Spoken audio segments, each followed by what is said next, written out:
Allah melarang kita untuk melakukan perbuatan zina. Allah melarang kita untuk meminum minuman keras. Allah melarang kita untuk mengonsumsi yang namanya sabu-sabu dan lain sebagainya. Maka tinggalkanlah semua perbuatan-perbuatan tersebut jika kita ingin menjadi seorang hamba yang taat kepada Allah Subhanahu wa taala dengan melakukan dua hal. Bismillahirrahmanirrahim. Assalamualaikum warahmatullahi wabarakatuh.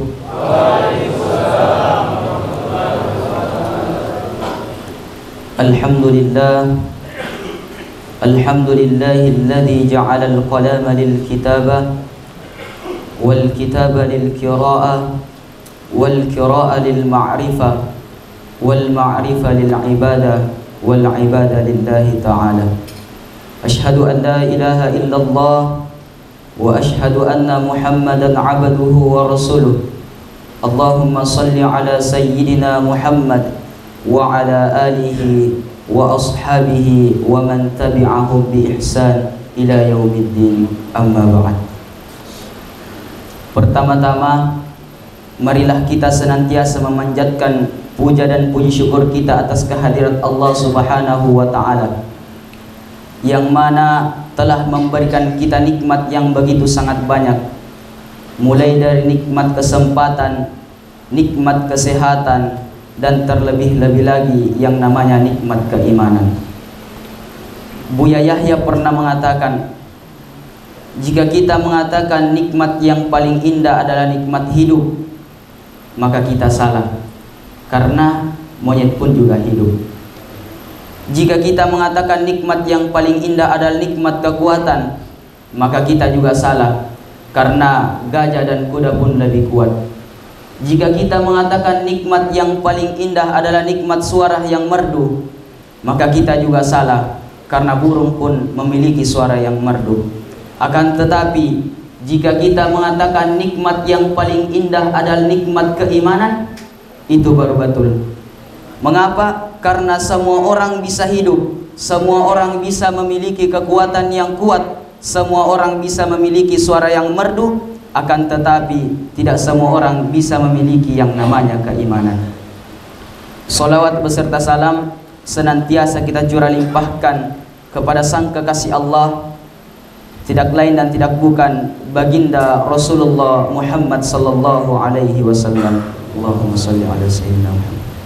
Ialah nabi yang telah menggulung tikar-tikar kekafiran dan membentangkan permadani-permadani keislaman yang berlafazkan la ilaha illallah Muhammadur Rasulullah.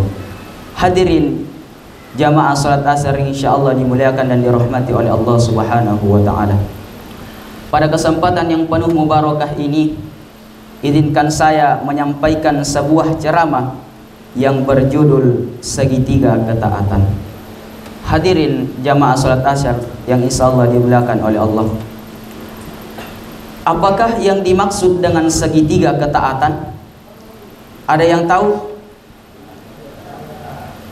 Yang dimaksud segitiga ketaatan adalah ada tiga yang harus kita taati. Siapakah itu? Allah Subhanahu wa ta'ala telah menjelaskannya dalam Al-Quran surah An-Nisa ayat 59. Allah Subhanahu wa ta'ala mengatakan, Bismillahirrahmanirrahim. Ya ayyuhalladzina amanu ati'ullaha wa ati'ur rasul wa ulil amri minkum. Sebelum saya melanjut ceramah saya, izinkan saya menjelaskan satu hukum tajwid yang terdapat pada ayat ini, yaitu pada kalimat amanu.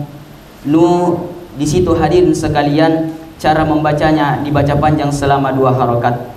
Mengapa dibaca demikian? Karena terjadi apabila adanya wawu mati yang didahului dengan huruf yang berbaris dhammah, maka cara membacanya dibaca panjang selama 2 harokat. Di dalam hukum ilmu tajwid, nama hukumnya adalah mad tabi'i. Mad tabi'i terbagi menjadi 3 macam. Yang pertama, alif mati yang didahului huruf yang berbaris fathah, ya mati yang didahului dengan huruf yang berbaris kasrah, dan waw mati yang didahului dengan huruf yang berbaris dhammah. Allah Subhanahu wa taala mengatakan, "Ya ayyuhalladzina amanu, wahai orang-orang yang beriman, athi'ullah, taatilah Allah, wa athi'ur rasul, taatilah Rasulullah, wa ulil amri minkum, pemimpin-pemimpin atau pemegang kekuasaan di antara kalian." Jadi itulah yang dimaksud dengan segitiga ketaatan, yaitu ada 3 yang harus kita taati kata Allah Subhanahu wa taala. Yang pertama kata Allah, athi'ullah, taatilah Allah. Bagaimanakah cara kita taat kepada Allah Subhanahu wa taala? Pak, inginkah kita menjadi seorang hamba yang taat kepada Allah Subhanahu wa taala? Ingin tidak? Jika kita ingin menjadi seorang hamba yang taat kepada Allah Subhanahu wa taala, maka caranya ada 2. Yang pertama, menjalankan atau melakukan segala yang diperintahkan oleh Allah Subhanahu wa taala. Dengan menjalankan segala yang diperintahkan oleh Allah Subhanahu wa taala, maka insya Allah kita menjadi seorang hamba yang taat kepada Allah. Contohnya, Allah memerintahkan kita untuk sholat, Allah memerintahkan kita untuk berpuasa, Allah memerintahkan kita untuk naik haji bagi yang mampu.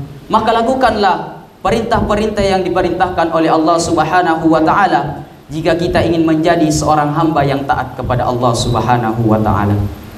Yang kedua, jika kita ingin menjadi seorang hamba yang taat kepada Allah Subhanahu wa taala, maka hindarilah segala yang dilarang oleh Allah Subhanahu wa taala.